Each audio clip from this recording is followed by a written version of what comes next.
The federal prosecutor who handled the high-profile case of Jeffrey Epstein, Ghislaine Maxwell, and Sean Diddy Combs is now out of a job. Wednesday, without a reason released to the public, the Justice Department fired Maureen Comey. She is the daughter of former FBI Director James Comey, who, as you may recall, got the axe from President Trump during Trump's first term.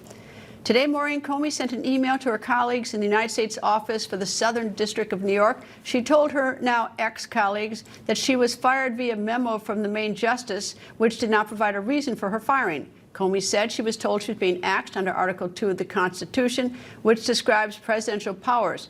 She urged her colleagues to remain committed to seeking justice. Comey warned that her firing is meant to sow fear, what she called the tool of tyrants. Former U.S. Attorney for the Northern District of Alabama, Jay Town, joins me. Jay, any thoughts about why Maureen Comey got fired? Well, we don't know yet, as you're reporting, but I mean, there's certainly some educated guesses out there. I think that the fact that she didn't, I mean, it's enough that she didn't do a good job in the Diddy trial. It was a RICO case, and he ended up, he's going to get maybe a year. And all of the hubbubaloo around that trial to see it fail like that, she was in charge. She also served in the public integrity section at SDNY. And this could all harken back to the Mayor Adams dismissal.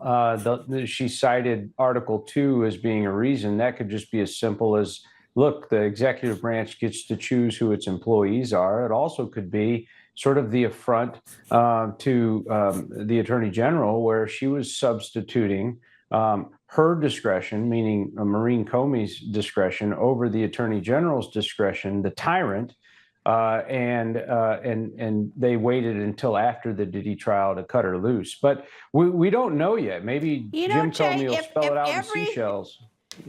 If every bad trial attorney in the U.S. Attorney's Office got fired, I mean, let me brag for a second. I won a lot of cases against some bad, or maybe they weren't bad, but against some U.S. attorneys that, you know, there would be a whole long line at the unemployment office. So because she didn't do a good job on these trials seems unlikely. Plus, they could have, if it were political, they could have put her out to pasture in some faraway federal court district someplace to be an assistant United States attorney. So to me, it seems a little bit deeper than that. And the means of it is that it doesn't, I don't know if they have a U.S. attorney yet appointed for the Southern District, but to have it just sort of come in an email, it just doesn't sound normal.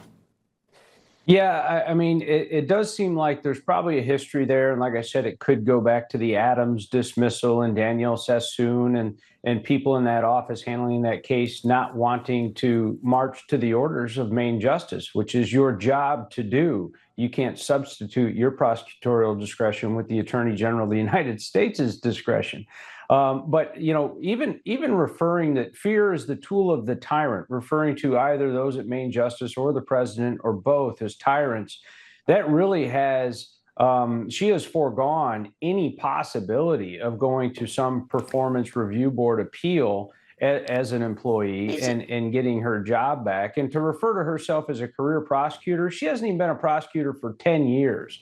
So, I mean, the typical Comey kind of overblowing how wonderful they are.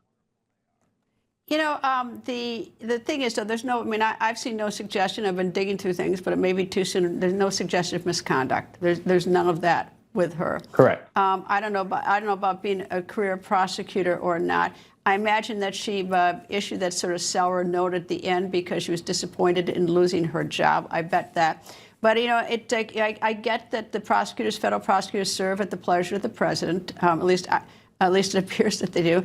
But I think it would be, this is one instance where a little more transparency. I mean, if the Trump administration says, look, we just don't like her. She's the daughter of the FBI Comey, who's got some really, you know, fishy stuff going on about him right now, and he's being investigated, and we just feel uneasy, or even if it's a lame excuse, whatever, is transparency certainly would serve a lot right now, rather than have everyone try to guess.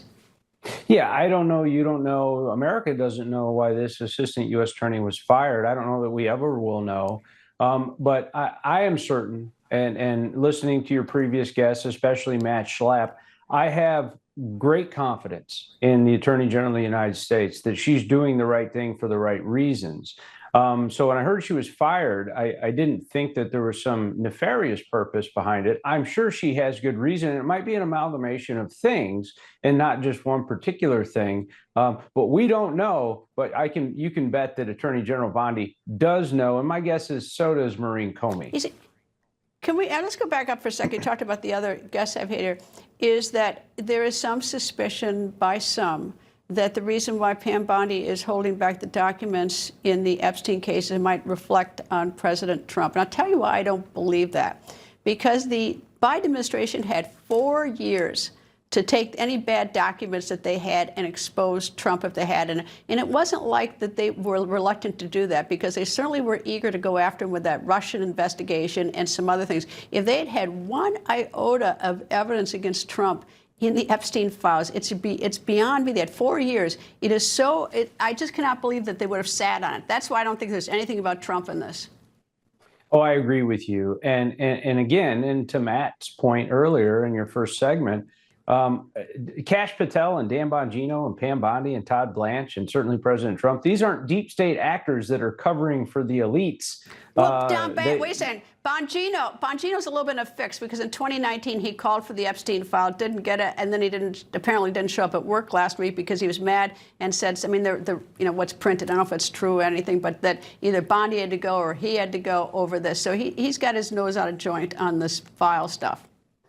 And to add to some of the reasons why there's not going to be much more, if anything, forthcoming, you have now probably 30 or 34-year-old women who were victims in these videos who don't want to cooperate any longer because they have families and children, and they don't want to explain why they're suddenly before a House committee or a grand jury or on the internet.